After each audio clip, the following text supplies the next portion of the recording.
Assalamualaikum warahmatullahi wabarakatuh. Beri kami motivasi dalam situasi pandemi ini. Suami tidak bisa bekerja, yang hanya kuli bangunan sana sini. Proyek ditutup dan kami tidak ada pemasukan sama sekali karena mengandalkan gaji harian. Jazakumullah khairan. Cobaan dari Allah Subhanahu wa taala. Ini cobaan. Dan bukan cuma Anda, tapi semua orang diuji. Lalu bagaimana cara kita melewati cobaan, teman-teman sekalian? Saya coba berikan beberapa kiat. Yang pertama, Anda yakin kulla yusibana illa ma kataballahu lana. Allah mengatakan dalam Al-Quran, ya, katakanlah kami tidak akan ditimpa kecuali dengan apa yang sudah Allah catatkan buat kami. Memang Allah takdirkan ada di detik ini, di waktu ini sedang ada cobaan seperti itu. Tetapi ini harus dikemas dengan ayat yang lain, yaitu inna ma'al usri yusra. Ya. Fa inna ma'al usri yusra. Sungguhnya di setiap kesulitan akan ada kemudahan, di setiap kesulitan pasti ada kemudahan.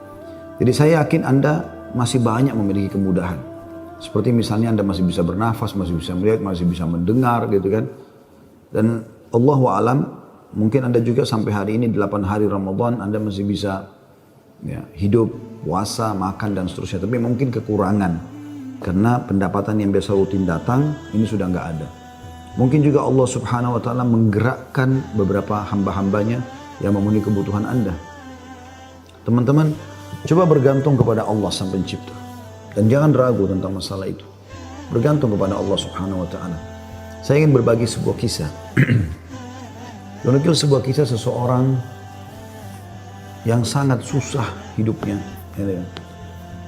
Dari orang-orang kisah klasik dulu tentunya.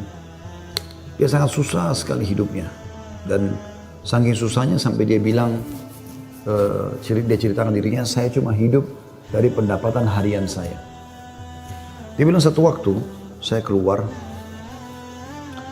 ingin mencari rezeki. Pada hari itu betul-betul tidak ada sumber rezeki. Kenapa yang saya dapat hari itu yang dipakai makan gitu. Dia bilang saya sudah keliling sana sini tidak ada makanan. Dan sampai saya tidak pulang ke rumah sampai di awal malam selepas Isya lebih. Istri sama anak saya sudah menunggu. Kemudian saya pun pulang ke rumah. Begitu pulang ke rumah, dibuka pintu, disambutlah oleh anak dan istri dengan harapan selain menemui saya juga mereka berharap bisa ada makanan dan minuman seperti biasa. Tapi karena istri saya melihat di tangan saya tidak ada sama sekali bekal apa-apa, maka saya pun duduk, kemudian diberikan air putih, lalu dia bertanya, apa hari ini nggak ada bekal makanan? Lalu saya menjawab, sama sekali saya nggak temukan pekerjaan. Saya tidak tahu harus mencari di mana lagi. Lalu kata istrinya, lalu apakah kita harus tidur dalam kondisi kelaparan? Saya sama anak-anak betul-betul belum makan sama sekali dari pagi gitu.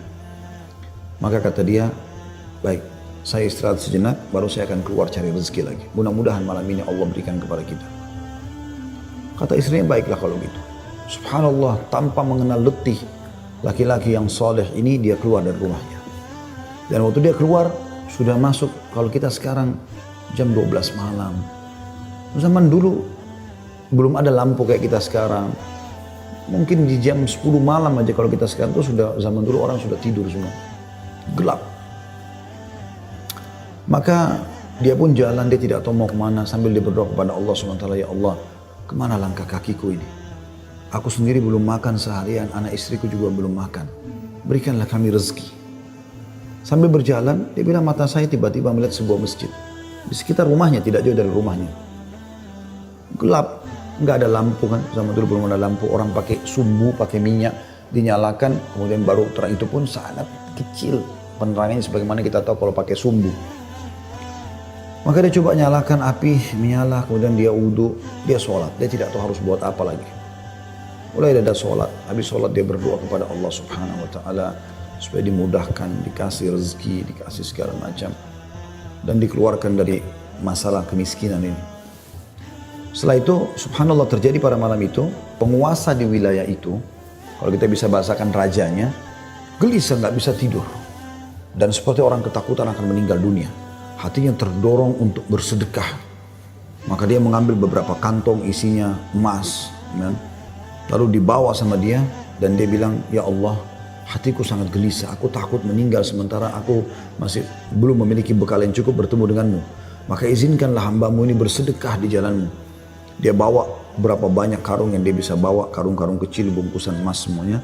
Dia naik kuda dan dia mengatakan, ya Allah, Dan aku minta petunjuk kepadamu. Aku tidak akan memegang tali kekangan kudaku ini, aku biarkan jalan. Raja tidak minta dikawal oleh siapapun. Tergerak hatinya begitu. Subhanallah dia jalan. Jalan. Subhanallah ya, Maha Suci Allah, kisah nyata ini menjelaskan. Kudanya berhenti di masjid yang ada orang soleh tadi yang susah itu. Dia juga heran. Kudanya masuk di halaman masjid, diam di situ. Dia turun. Apa ini rahasianya? Kenapa Allah datangkan ke masjid ini? Dia bilang, saya masuk ke masjid gelap. Cuma ada satu saja sumbu lampu, ya, sumbu lilin.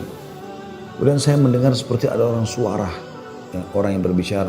Saya coba mendekati suara itu, ternyata orang yang sedang berdoa. Nah tadi orang yang miskin itu berdoa.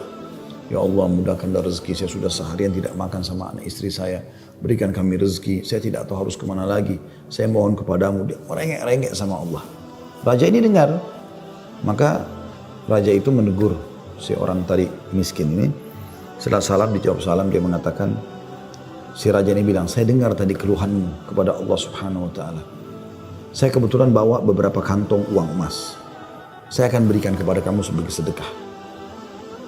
Dan ketahuilah saya raja di wilayah ini.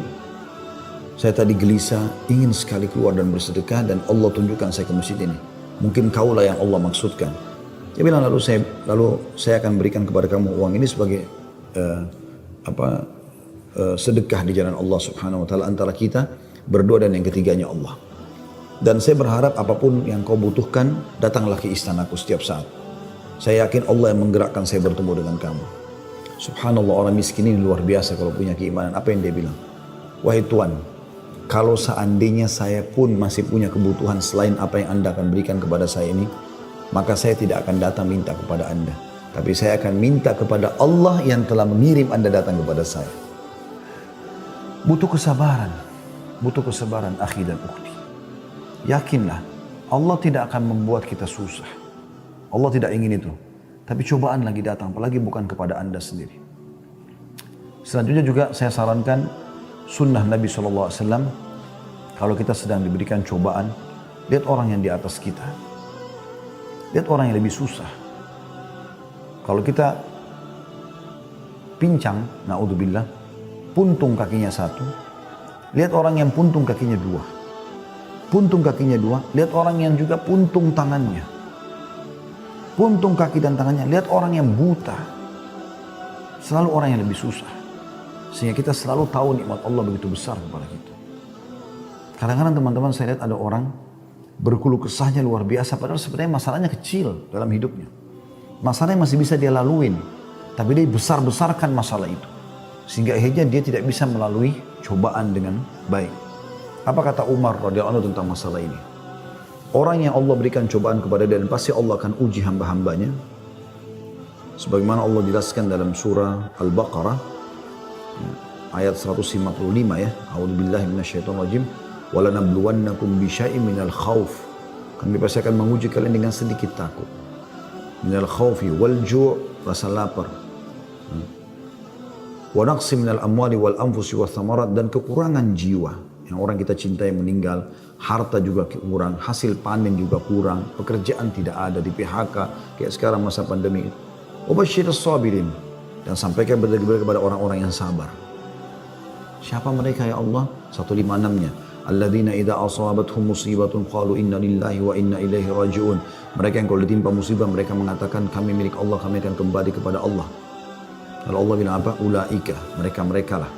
Alaihim salawatu min rabbihim rahmah. Mereka akan dapat ya jalan keluar dan rezeki dari Tuhan mereka. Wa ulaika humul muflihun, dan mereka adalah orang-orang yang beruntung, gitu kan?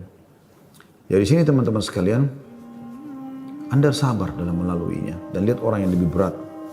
Insya Allah akan ada jalan keluar. Tidak mungkin tidak. Yang penting teman-teman, di saat kita lagi genting, terus bergerak. Terus berusaha, terus ikhtiar. Terus berdoa kepada Allah SWT. Saling dukung-menukung, jangan saling menyalahkan. Jangan Anda menyalahkan suami yang mungkin lagi stres juga pengen cari kerjaan. Jangan juga suami berhenti total dari usaha. Apa saja. Mungkin rezeki Anda ada pada tetangga Anda, mungkin ada rumah yang mewah, yang bagus di dekat rumah, tawarkan diri. Betul-betul masa pandemi ini saya kuli bangunan, saya nggak bisa kerja apa-apa, rumah saya di sebelah sini. Ada yang bisa saya kerjakan, bersihin kebun kah, ke taman kah, di sini. Apalah ya, cuci mobil, kan bisa apa saja. Coba mungkin rezeki di situ. Siapa tahu Allah SWT gerakkan mereka orang-orang kaya tetangga Anda itu, justru mereka bisa menyiapkan buka puasa, sahur. Alhamdulillah, kehidupan bisa berjalan, gitu kan? Maka Allahu a'lam itu yang saya bisa kasih jawaban, karena saya juga merasa prihatin dengan keadaan ibu dan suami dan semua muslim yang sedang tertimpa seperti ini. Semoga Allah SWT memberikan kita semua jalan keluar yang terbaik. Ya.